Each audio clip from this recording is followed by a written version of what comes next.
My name is Moibat Olanarian. I am enrolled in COH 606, Epidemiology, National University.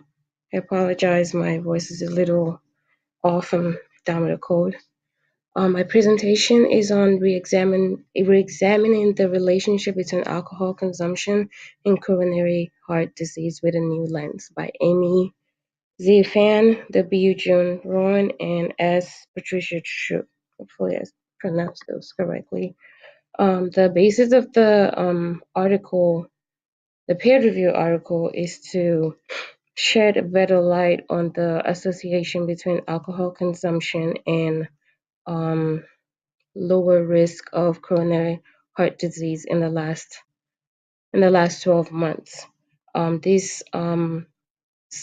this study collects a sample from I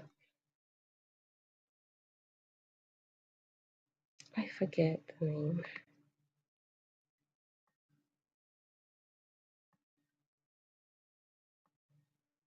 It is from the National Epidemiologic Survey on Alcohol and Related Conditions, and it is from 2012 to 2013. Going to the PowerPoint slides from the beginning. Introduction. The background of the presentation. This study claims to be the first of the alcohol CHD relationship research to seek the alcohol consumption pattern of a 12-month duration and breaking drinkers into reducers and non-reducers, comparing drinking within the last 12 months, average drinking period of the Alcohol CHD Association. It also talks about the current drink reducers add greater risk of coronary heart disease. The sick reducer bias and healthy drinker bias exhibited higher risk of CHD than the current non-reducers. And there's a pre-existing notion that a glass of wine a day keeps the doctor away and is good for your heart.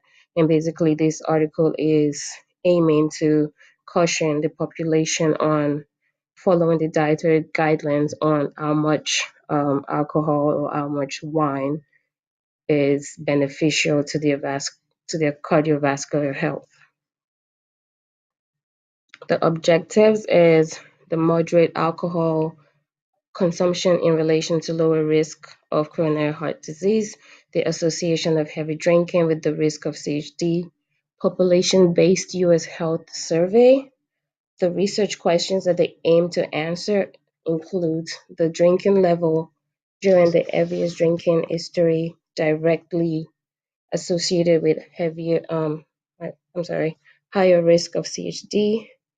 Do current reducers possess the same CHD profiles as former drinkers?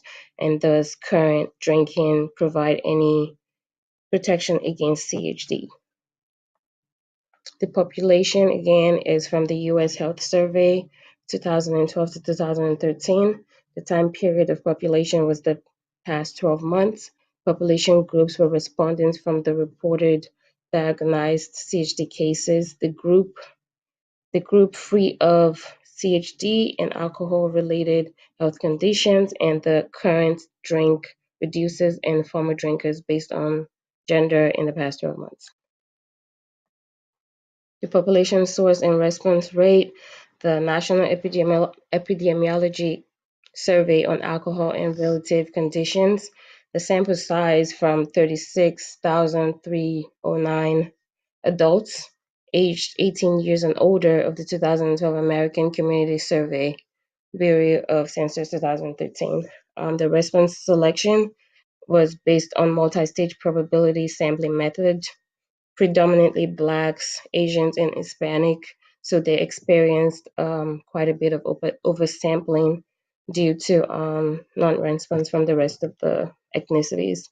The response rates includes the household response was at 72%, the person level rate was at 84%, and the overall response rate was at 60%.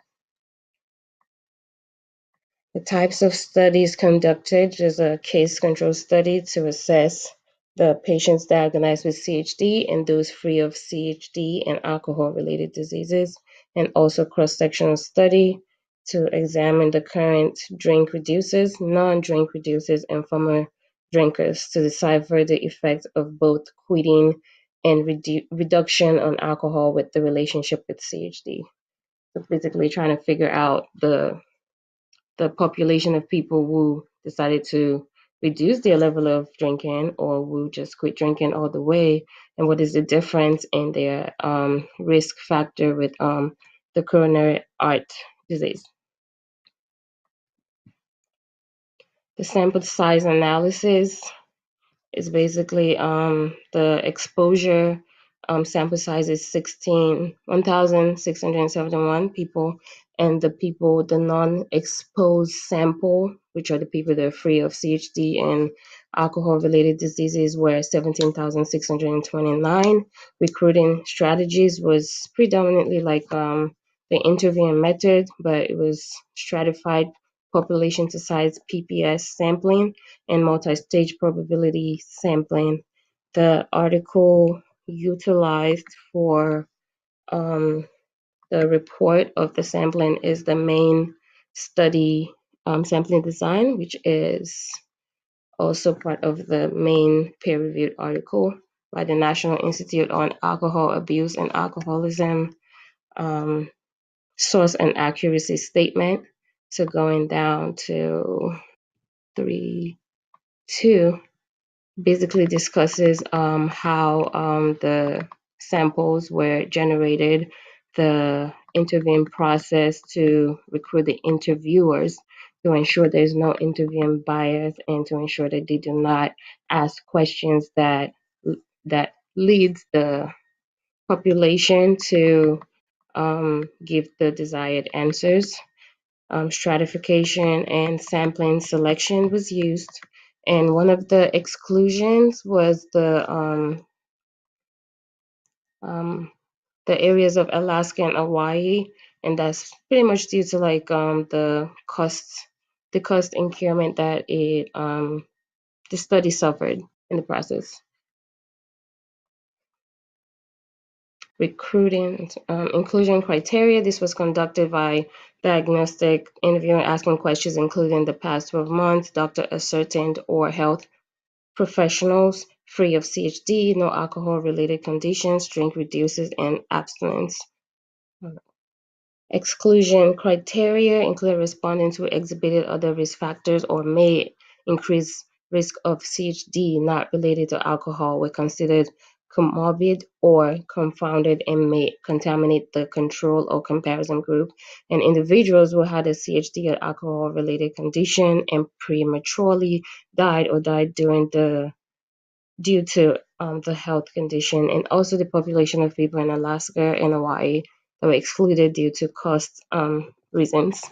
And some of the variables that were used in the control groups were drinking variables such as the volume, frequency, and intensity of the groups, which they were broken into 4 quartiles, which are the first. Those are 4: the abstinence, the current drink, non-reducers, current drink reducers, and the former drinkers. Those are people that once used to drink but then quit drinking. And the other table assesses, no, not this one. So this table here assesses the quartile 1, which is the very light drinkers, quartile 2, quartile 3, moderate drinkers, and then the every drinkers. And then it assesses the linear trend and the quadratic trend. Statistical analysis. This study used the SAS Studio for all of the analysis computation. Descriptive analysis for continuous and categorical variables using ProcGLM and Proc for frequency, pairwise comparison for continuous variables, and chi-square test for categorical variables. Logistic regression models to examine associations between drinking levels status during the past 12 months and CHD and controlling of the covariates. I said that right. And some of the results of the study is as follows.